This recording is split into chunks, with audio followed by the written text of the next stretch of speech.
Hello and welcome to another episode of The Kit Locker. My name is Simon Roberts. And I'm Jason Blackiston. And we are continuing our discussion of Special Air Service, SAS, SP, Special Projects Team equipment for a trooper in the early 80s. This is after the Iranian embassy siege, and we are looking today at the leather goods, Yes. so to speak. We've looked at your rubber goods Collection. for the last one, and now we're looking at your leather goods This collection. is the belt kit. I'm starting to worry a bit about you. Well, lots of people worry about me, but my mother says, don't worry. One day, a nice girl will come along. But she stopped saying that. She used to say that. Now she just says, maybe some people are not meant to be married. So what happened at the Iranian embassy siege is obviously they had some leather belt equipment, and some of it was found to be a bit suboptimal. Defective. Yeah, not necessarily quite what was wanted.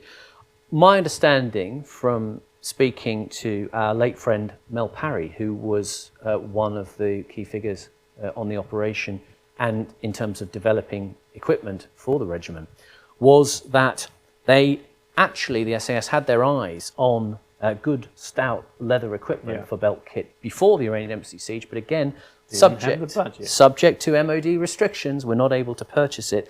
The kit in question was made by another of our cottage industry defence manufacturers, a man called Len Dixon. Len Dixon and Sons of Salford, later called Intersec Dixon, who made some very fine leather belt kit in English bridle leather. And we can see some of the key pieces here that you would have seen on a trooper, let's say in about 1983. This is the typical sort of equipment that would have been supplied. You can see Jason here has got a dual magazine pouch which carries standard magazines for Browning High Power. The Browning High Power, the standard sidearm of the time.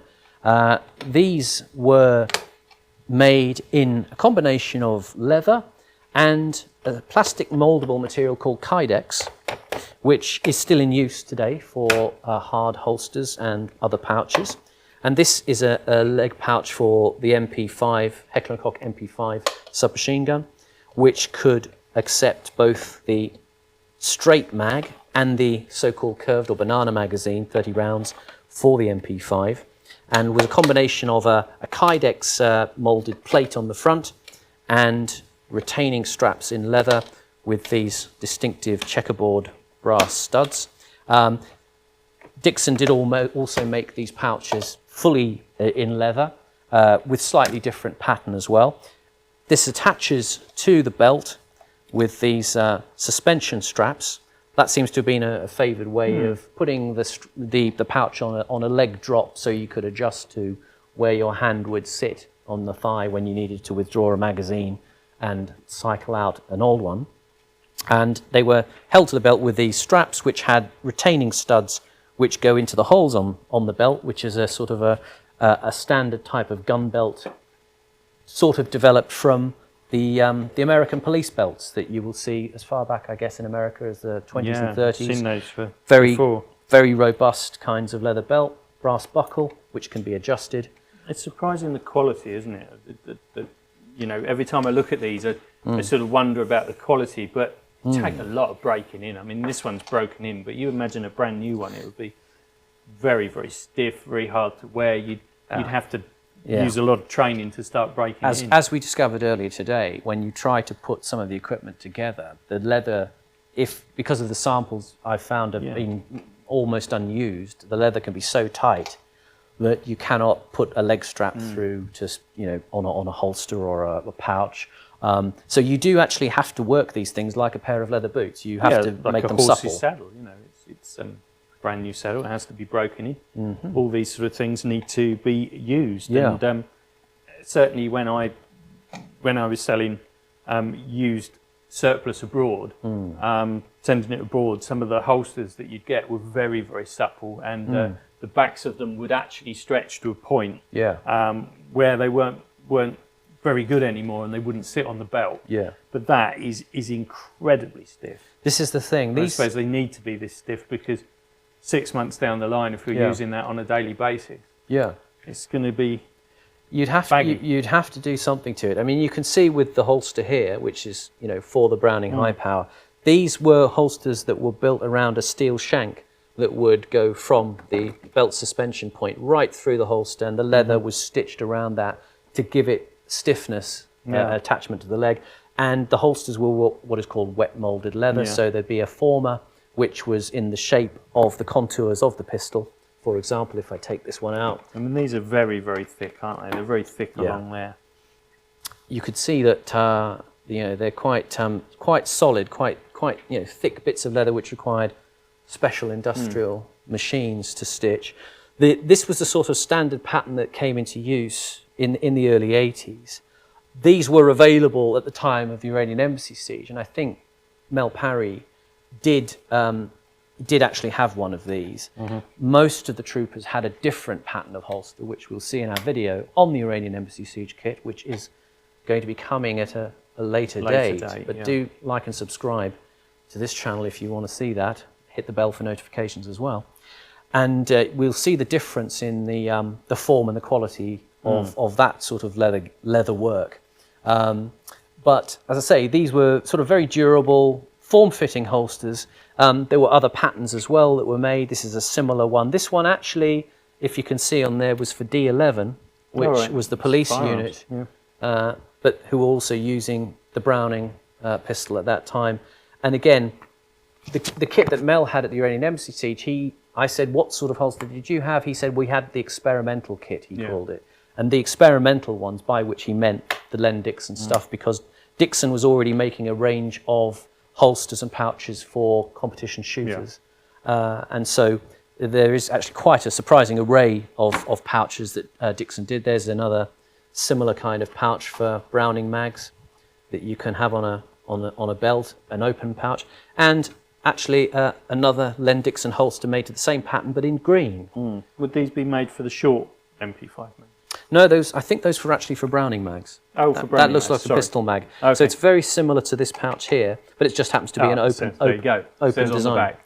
Yeah, that's an open design. Yeah. But you also have, these are obviously made for other users as well. I'm not quite sure where this one comes from. This is a sort of rare version in green. I wonder if maybe it's a sort of ceremonial use holster, or it's for I don't know, another Irish army or something like that. Who knows? But interesting example there. You have these open pouches as well that go on the leg straps for the MP5. I mean, usually it was worn on the left leg with the MP5 mag holder as well. And again, it would be an elasticated retainer, very strong, for the Browning mag. And with webbing leg straps, very sort of simple, ordinary British Army, almost World War II style webbing. But in this example that I have, it was coloured with a sort of a dark brown dye. It's not actually black. As you say, that's very similar to the World War II pattern. Yeah. I've seen that sort of stuff before. Yeah. On some very old kit. I must just say that to comply with UK law, yes, anything on this table is all replica. Because we have some very strict laws here in the That's UK. correct. Yeah. And handguns are what's listed as a Section 5 weapon, so prohibited. You have to have permission from the Home Office to own Section 5 items, which I unfortunately wouldn't have. No, because we don't have a good reason. No, that's the way it goes, I'm afraid. So the magazines here are actual Browning magazines with inert bullet rounds that you can see here that have been primer struck and emptied out. The pistol is an airsoft pistol. It's a Browning. It will accept a magazine into the mag well, but other than that, it won't do much more. Purely for demonstration purposes. Indeed. So what we also have in context of leather equipment is gloves. Now, again, the gloves that we seem to see in the pictures of the Iranian embassy siege and other pictures of this time are essentially a very thin, almost like a calf skin. This is an aircrew glove. An RAF aircrew glove. Aircrew glove. Aircrew glove. Yeah. Aircrew glove. Aircrew glove. Difficult to say. Which, if fitted correctly, allows you to have reasonably dexterous handling of a firearm, I guess. I did hear anecdotally from people using these, however, that you could go into a situation where if you were going into like the Iranian embassy siege where the building was on fire and there was a door handle that might be metal, they found that it could get very, very hot and the glove would stick to the actual metal door handle and come off your hand. So that was, again, that's just anecdotal. I can completely verify that. The other sorts of gloves that may have been in use at around this time were a development of what was called the Northern Ireland glove, which was a padded glove that you see lots of soldiers wearing in Northern Ireland at this time. Padded back of the hand. That pad, which is usually a foam pad, probably could be taken out and replaced with something a bit more robust, perhaps. This is a slightly unusual pattern of NI glove. Normally, you don't see them with padding on the fingers as well, but this is just an example of a pair that had a particular arrangement of pads on the fingers and on the back of the hand, which it seems may have been used by some people. I don't know. Again, I look at these things in terms of also the likelihood of something being used. I say, do the ergonomics work for manipulating things like pistols? If you have to, perform dexterous functions with a firearm. I don't know. I can't sort of fully speak to it. But they do seem to be in a lot of pictures of this period in the 80s right through to the 90s. They seem to be a popular form of glove. These ones in black or this kind of green. These are so old they are disintegrating inside. Yeah, well that's the story of most of my kit. Sort of unfortunately dusty coming out of there. Yeah. I've been sitting in the bag too long. There you go. To look after your equipment, Simon. Well, I do my best, but it's, your best is obviously not. It's good not enough. good enough. I know. No. Thank you for reminding me. I mean, I don't know. Again, it's this thing of is all the equipment black? No, it's not. It's green. For some reason, the green gloves seem to have been continued on and not changed to black gloves all the time. I've not seen many pairs of these in black. I mean, they're basically used by pilots, and they do a white version as well. Yes. I've not seen many versions in black, mainly green and white. Mm-hmm. I've done a bit of flying in my time, and I've seen a lot of pilots wearing them. And you probably will find them if you find them in a sort of relative new condition. There is a surplus of them out there. I think they still make them new. You can get them. I mean, I think they're called something like close air support or something, gloves or something like that. That sounds a bit of a mouthful. It's a funny name. But if you do find them, they will be quite dirtied up and worn because, as I say, they do seem to have been quite popular in this sort of role. Beyond that, anything else about leather belt equipment? Because it does carry on for a while. It goes up to the actual early years of the 21st century in case. Yeah, with the SB team. Well, it's one of those things that it was very good in its day, and it's still got a place now. And there's still people that say, "Oh, I won't have anything else but a leather holster. Don't like these newfangled plastic jobbies." I suppose with these sort of things, the belt and these pouches, they become part of you. Especially police officers would be very reluctant to change, and probably they'd only change when the weapons changed. Yeah. And they were forced to have a new holster. I was talking to a Met guy the other day from CO19, and he said he loved his leather holster, and when they took it away, and he had to have a sort of plastic moulded one. He was a little bit upset about that. But that's interesting. That's interesting. I mean, they are quite weighty.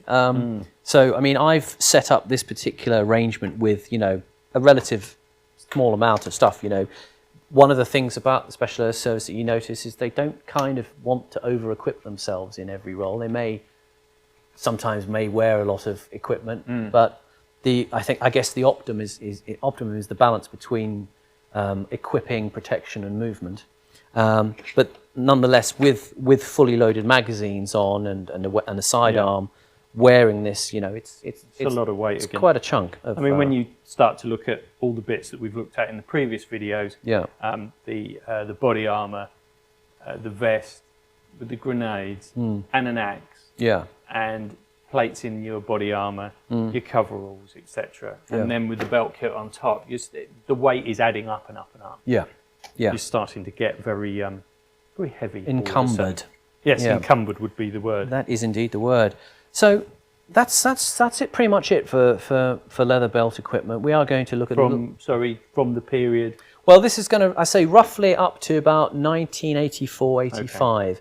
At that point, the sidearm changes over, so the holster necessarily changes over. Other little bits of equipping come along as well, which I'll show you some samples of. But for the time being, this was kind of the sort of basic layout for a trooper. You know, as I say, if you rocked up to the killing house, the close quarter battle range in the camp in Hereford at Stirling Lines, you might have seen a trooper wearing this kind of equipment, and but no longer. I did go once. Did you? Yeah, it's got as far as the canteen. Oh, was that a joke? No, that's a generally I got far as the canteen. Oh, okay, fair enough. Well, yeah, I mean they did do good food at the, when I went there, but that's another story for another day. Yeah, I only went there as a guest. A guest of of responsible people. Yes, I wasn't allowed into the adult area. Oh no. But yeah, that's it for leather belt equipment. We will join you on the next video. In the meantime, like and subscribe to this channel. Hit the bell for notifications of any new videos that come from Black Site Media or from the Locker Room. But for now, it's goodbye. Goodbye.